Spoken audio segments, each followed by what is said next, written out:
Okay. Tonight we are not going to be reading from the book once again, and I invite everyone to reread the transcript of the last meeting, the one on November 12th, dealing with the obstacles to peace. Another week of review will be good for everyone. So before we begin tonight, let's all take a few moments to be quiet together.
Good evening. And welcome to everyone who's joining us on the internet.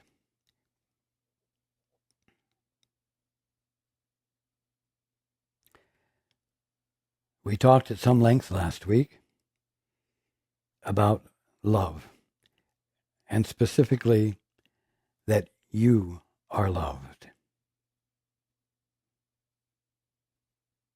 And that the same love by which you are loved,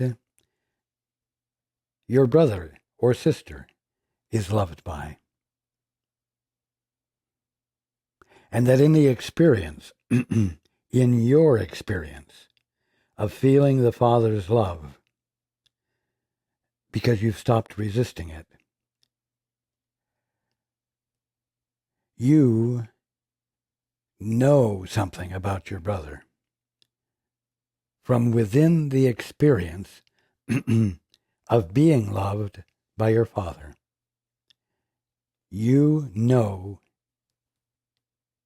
from the tips of your toes, in your soul, that your brother is loved likewise, and is as deserving of that love as you find yourself to be in the experience of that love.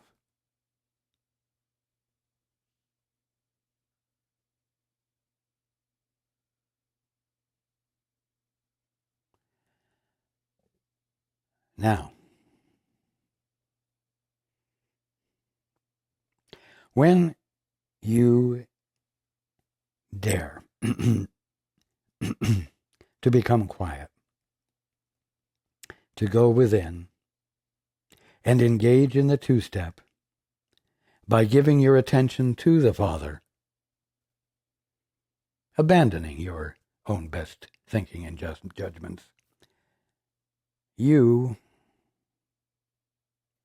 have only one thing to cope with, and that is whatever resistance you bring to letting the Father's love register with you.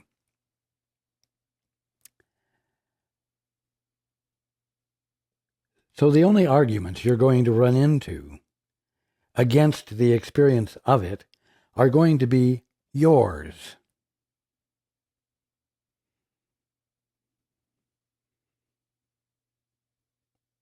There won't be 100,000 different opinions arguing against your letting yourself have that experience.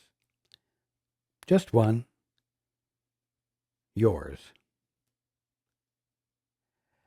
That makes it relatively easy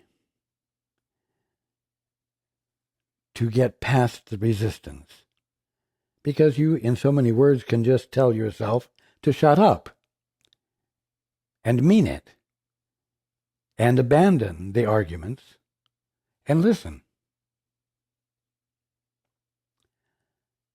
But now, let's say you have the experience of the Father's love, and in the experience you have learned something about your brother, about the fact that your brother is loved and lovable and deserving of love just as you are, without qualification.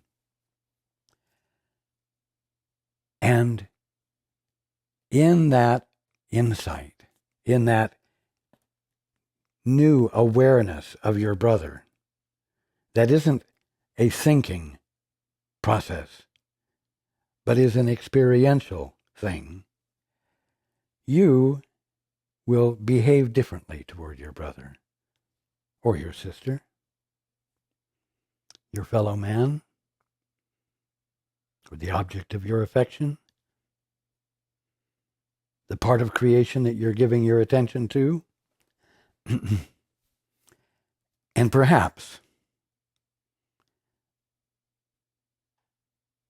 the one who is blessed by your clarity is unable to accept it,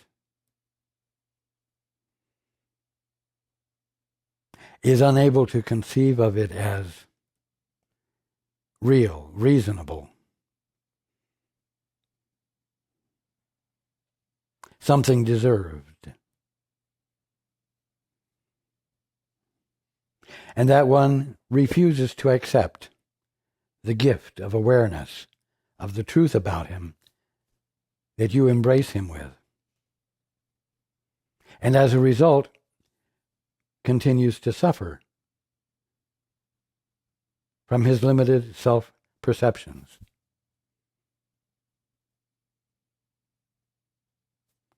Now, what's happened here? Unlike when you've gone into the holy instant and asked of the Father what is the truth here, where only your arguments against the truth can block the experience of the Father's extension of it to you, you're now dealing with someone else who has arguments against the truth.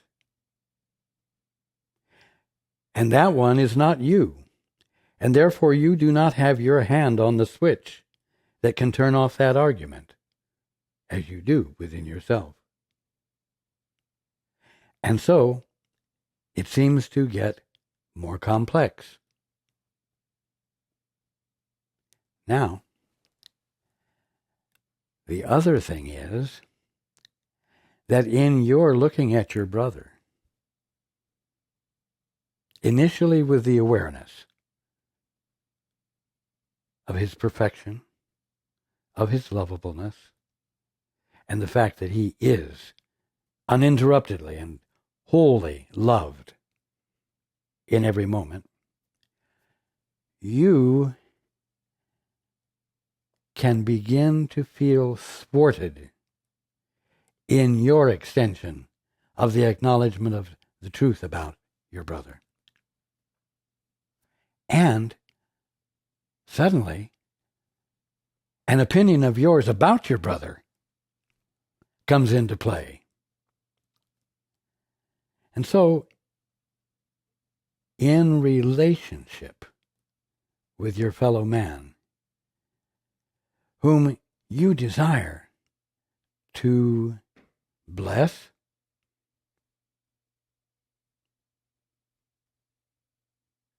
rather than harm, you find that there is you with your clarity, and then there is your brother with his ego perception of himself, and now you with your ego perception of him. Even more complex. And the result is that you become frustrated by being thwarted in this divine activity which you very much care to be involved in, and which you very much care to have your fellow man be blessed by, because you know it's part and parcel of waking up, of everyone waking up from the dream. And now, any range of emotions can come into play in you. Frustration, sadness, grief, impatience,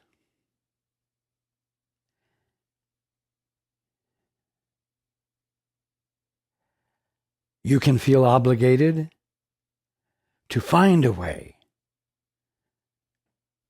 to cause your brother to see the truth and be free of the limitations that he thinks he deserves and that he thinks are real and which you have become aware are not, because you have had this glimpse of the fact that you are loved and that your brother or sister is likewise loved. Now you have feelings going on that aren't part of the holy instant. Why? Because you've abandoned the holy instant, yourself, in your desire to care for your brother, and in meeting rejection or resistance to it, you shift into reaction instead of doing what gave you the experience of God's love in the first place, which revealed to you the truth about your brother that you hadn't seen about your brother before, and which your brother still isn't seeing. Now, if you allow yourself to slip out of that, well, let's say out of the holiness of the holy instant, you will begin to take responsibility for what happens, and you will begin to feel that you must use force or coercion or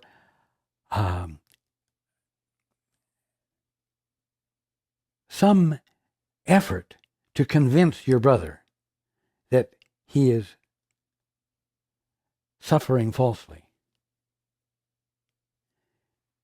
And of course now, as I said, you're completely out of the holy instant. Your brother is likely to feel coerced.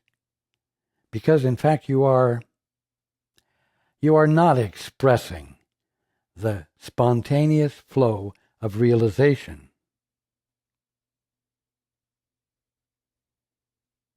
that comes with the experience of the Father's love.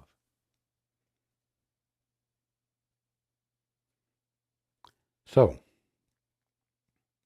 there's an important point to remember here. Let's say an easy way to back off from the frustration that comes from being met by resistance to the clarity of your vision that you have about your brother or sister.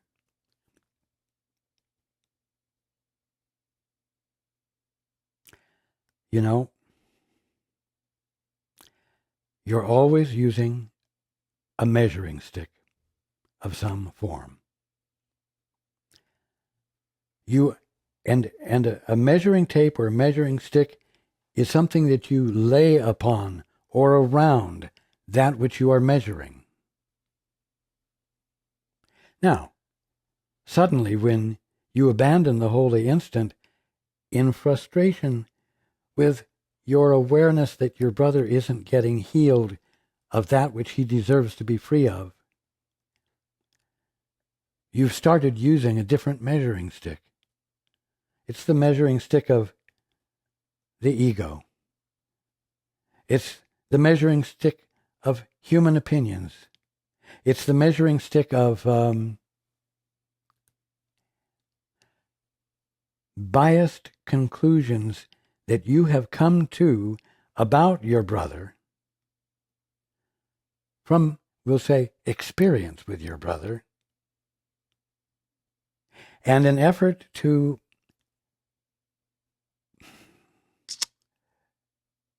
characterize him in your mind based upon his behavior.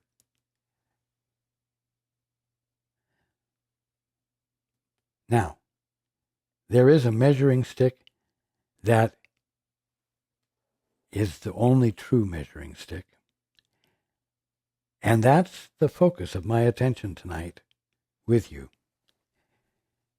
The measuring stick is embodied in a statement which I am going to paraphrase.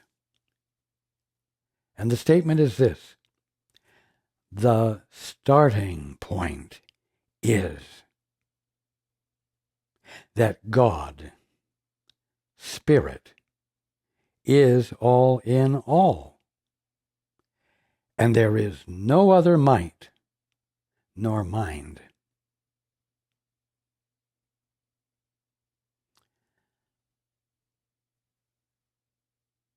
That is the foundation, the context in which you look into the holy instant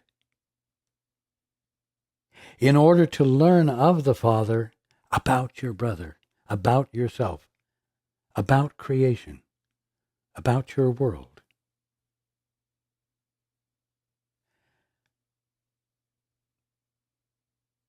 When you have been infilled with the experience of the Father's love, which has transformed your sense of yourself out of the awful perceptions that you have had into the only perception you can have when you realize that because you are experiencing God's love, you are worthy of it. You are deserving of it,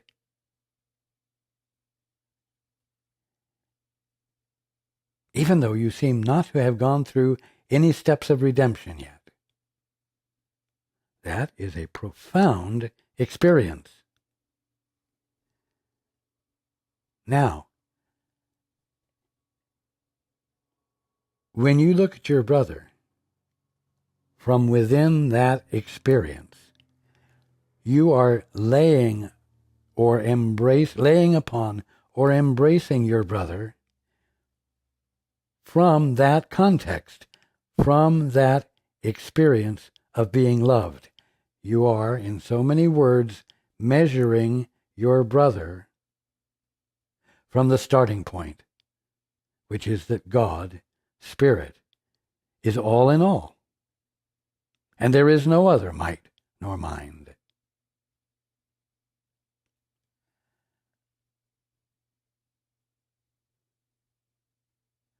That's why your vision, given to you by the Father, is transformational.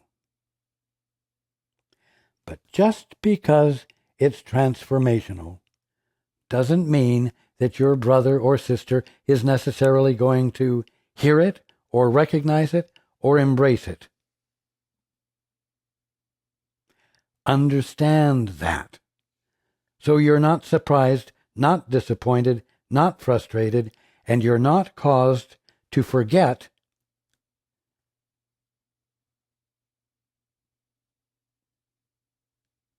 to continue doing what brought you the experience of being loved. In other words, engaging in the two-step. Father, what is the truth here?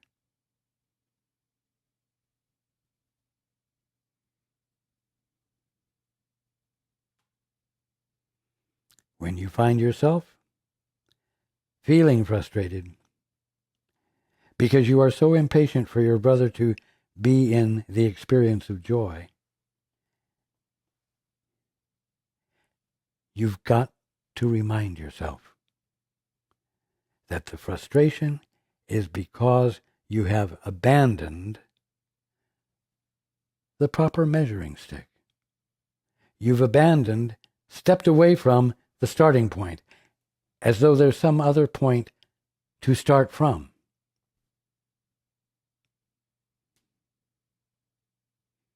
The starting point is that God, ... The starting point is God. The starting point is not your brother, or his resistance, or his bad behavior that is resulting from his very limited and negative self-perceptions. That is not the starting point. But if you shift and let that become the starting point for you, you will be joining him in his ignorance and abandoning the only thing that will transform. And so, when this happens, even if you are disgruntled and disappointed and feeling powerless, you must go back to the starting point. Remind yourself, the starting point is that God is all in all. That God, Spirit, is all in all, and there is no other might nor mind. Now, once again, if you're disgruntled and bothered, that statement is just going to be a string of words. It's not going to be the experience you had of the fact that you are loved by the Father.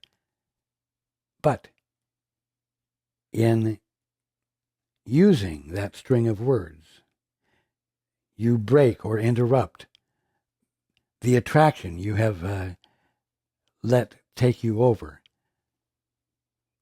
to the bad behavior or the unfairness of the situation for your brother that you know he doesn't have to go through. And it will bring you back to a point of attentiveness. That attentiveness, which is part of the holy instant, or the practice of the two-step. You're giving your attention to the Father, wanting to know, Father, what is the truth here? And you can bet your bottom dollar that the truth there is going to be inseparable from the starting point. The starting point of all being, not just the starting point of your paying attention. That God, Spirit is all in all, and there is no other might nor mind. As you relax into that, because you've abandoned using your brother or his behavior as your starting point, your peace will return. Your stability will settle in. And you will feel, once again, the Father's love. And you will then immediately know the truth about your brother.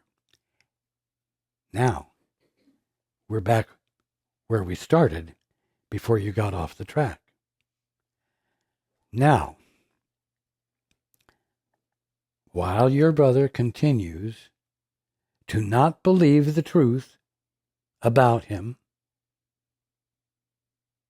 you must continue to give your attention to the Father. Father, what is the truth here? Father, what needs to be known, what needs to be done?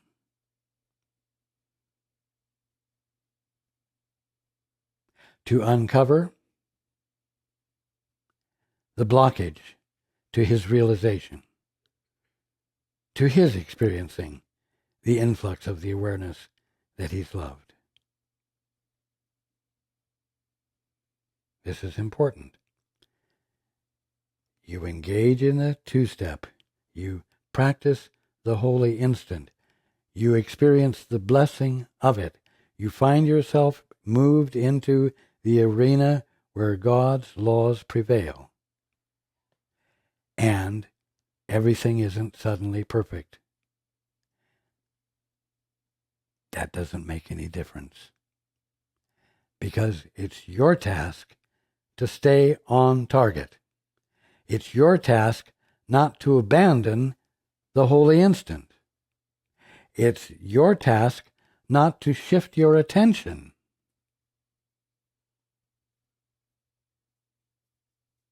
When you know that, it will be easier to keep your attention there instead of becoming preoccupied by the stupid resistance of your brother or sister. You see?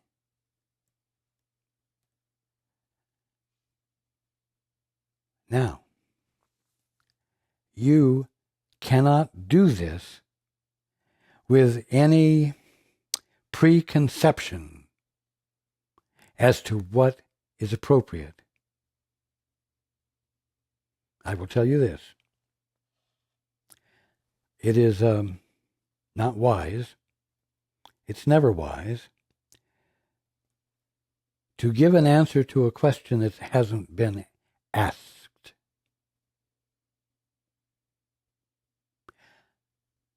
When a question is actually asked, there is already a readiness to accept or hear the answer.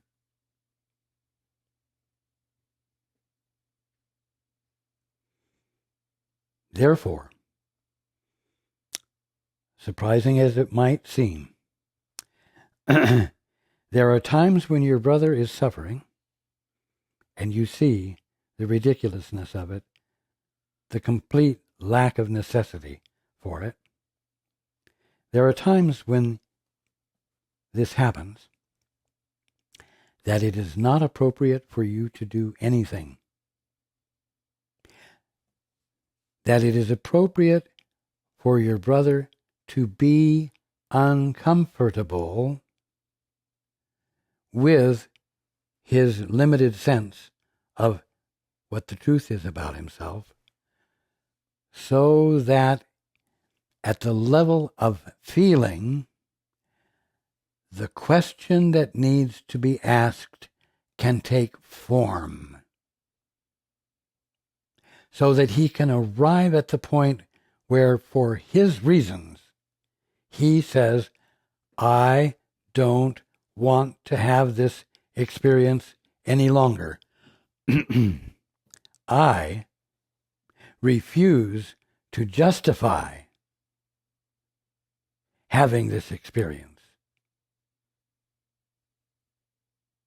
I will abandon my arguments in favor of being limited and being in pain. How do I have that experience of letting go? How do I have the experience of freedom from pain? Now the question has been asked, and the readiness for the answer is present.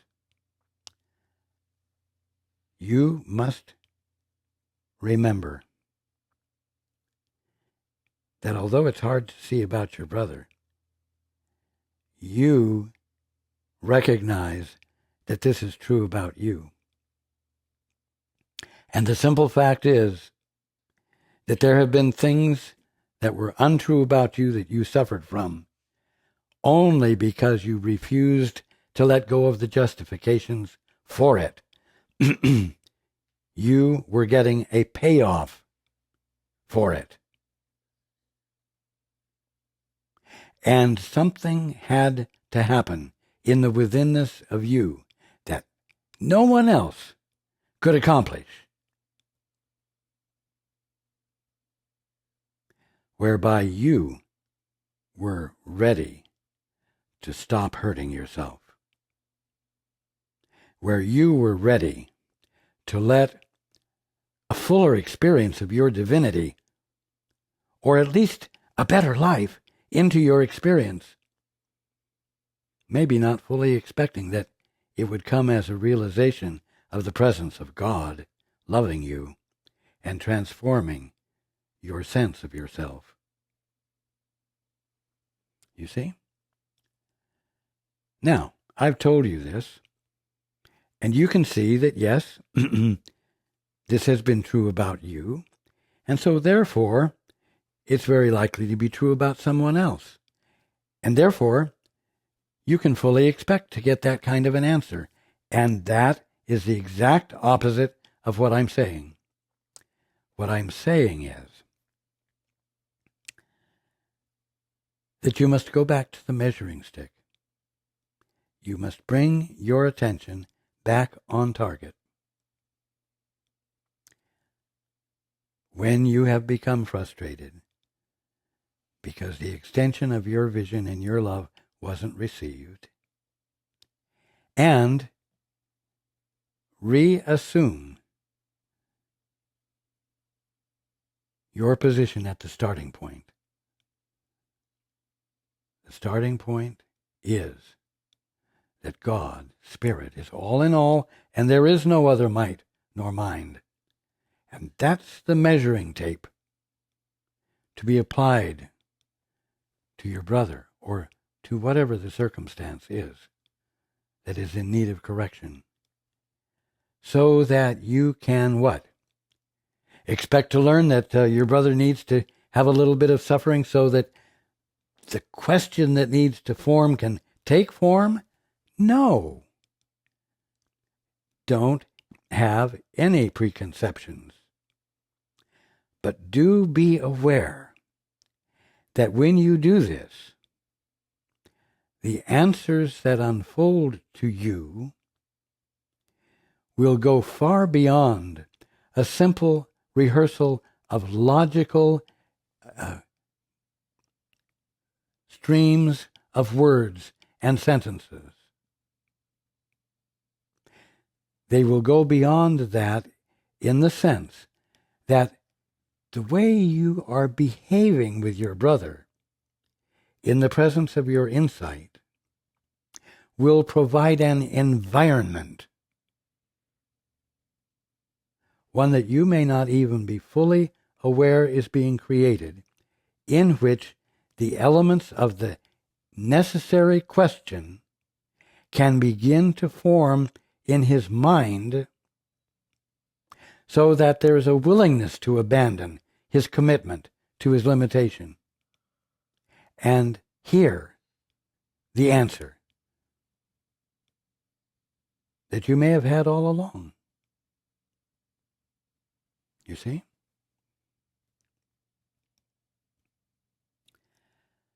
Let's understand something about the holy instant. It's not a temporary experience of an instant. It's not supposed to be 10 or 20 holy instants experienced during a day, or 10,000 experienced over a year.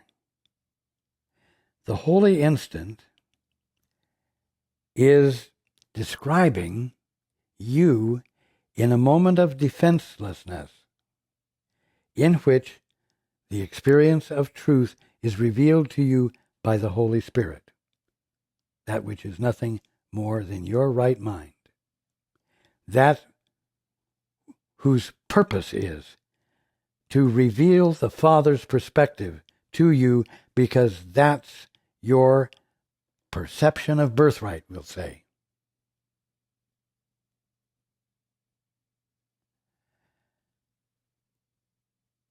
It occurs in an instant, but it doesn't disappear in an instant, and you don't have to abandon it. It's supposed to be something that occurs in an instant and remains permanently your vantage point of choice. The starting point has to be your vantage point of choice, because by it you will measure everything, and as a result, by it you will experience everything truly. And so, as you experience an instant here, and an instant there, and an instant the next day, remember, it's not supposed to stop.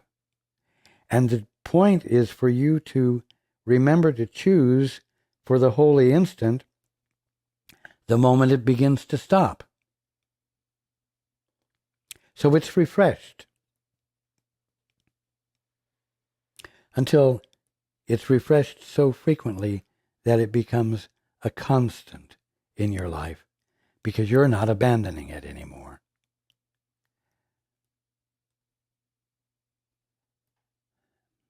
When you want to know the truth about your brother, you may not be confronted with a smooth path, because the truth about your brother is going to call for correction of things. And sometimes those things are held on to ever so tightly. And so, if you don't want to get frustrated, and you don't want to end up giving up, then you've got to remember to get right back into the holy instant, where your attention is not on your brother or his characteristics or his bad habits or his bad behavior, and give your attention to God, so that God and what God is revealing to you become the measure you apply to your brother.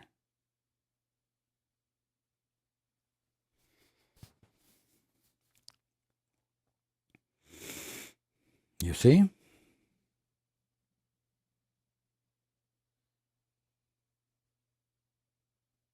Oh, well, I didn't think it was going to be that much hard work.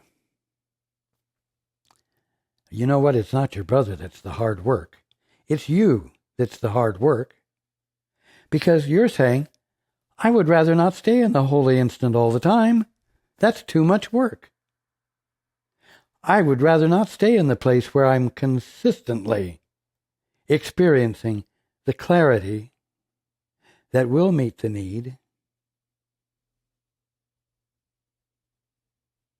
even if the clarity is that you need to be silent for a space of time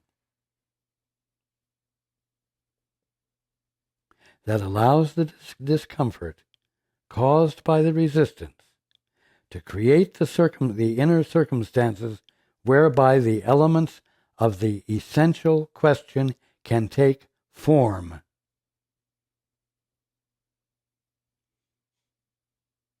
The question that the sufferer has, which, because it is his question, he will listen for the answer to.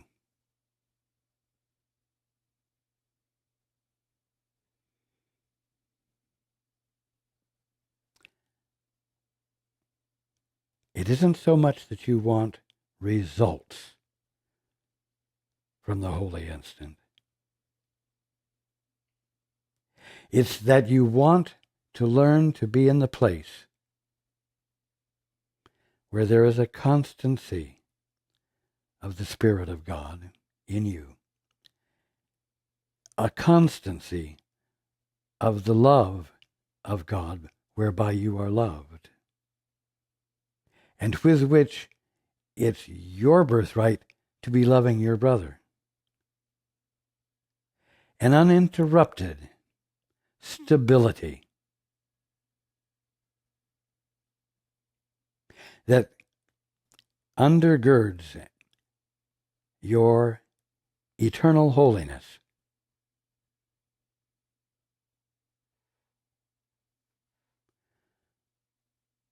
The shift, you could say, into eternity occurs from the instant you're in, by allowing yourself to be in it and not abandoning the starting point, no matter what.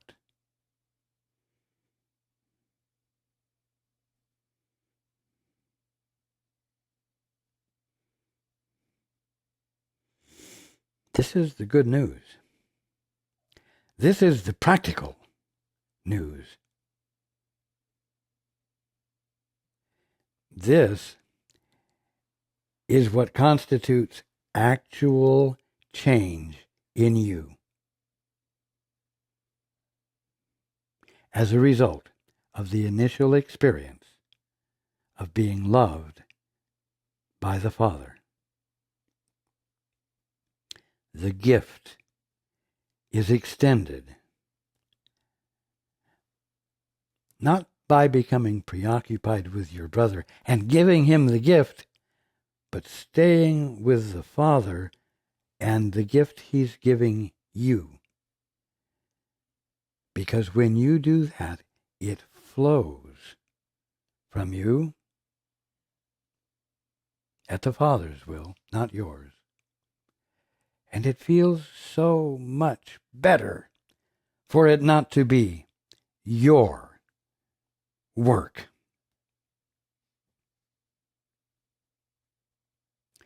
Your responsibility carried out well. It feels so much better for healing and balance to be present, because they're the nature of being, not some personal accomplishment of yours. Because the nature of being is all-encompassing, unchallengeable. That's why it's eternal.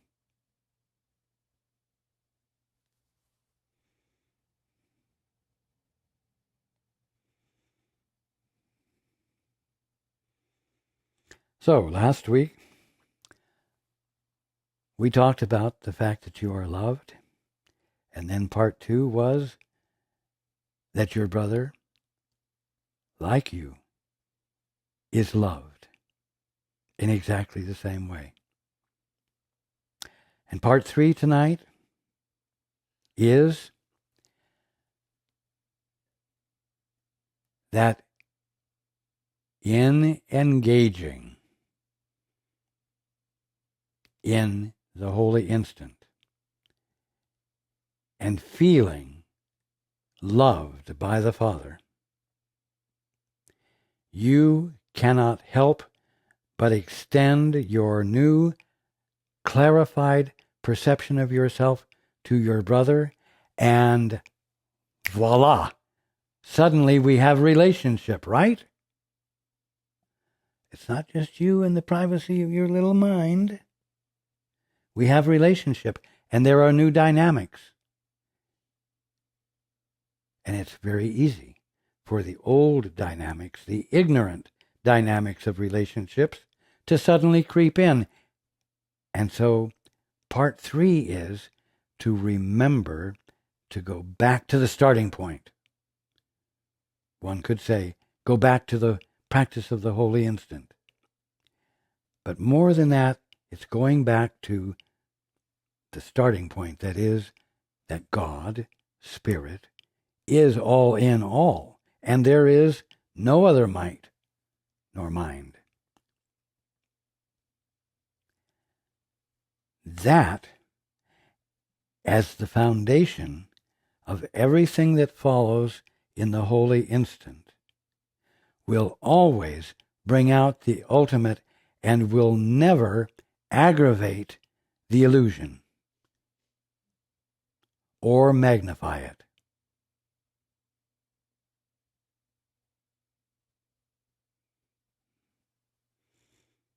The 3 lessons of love.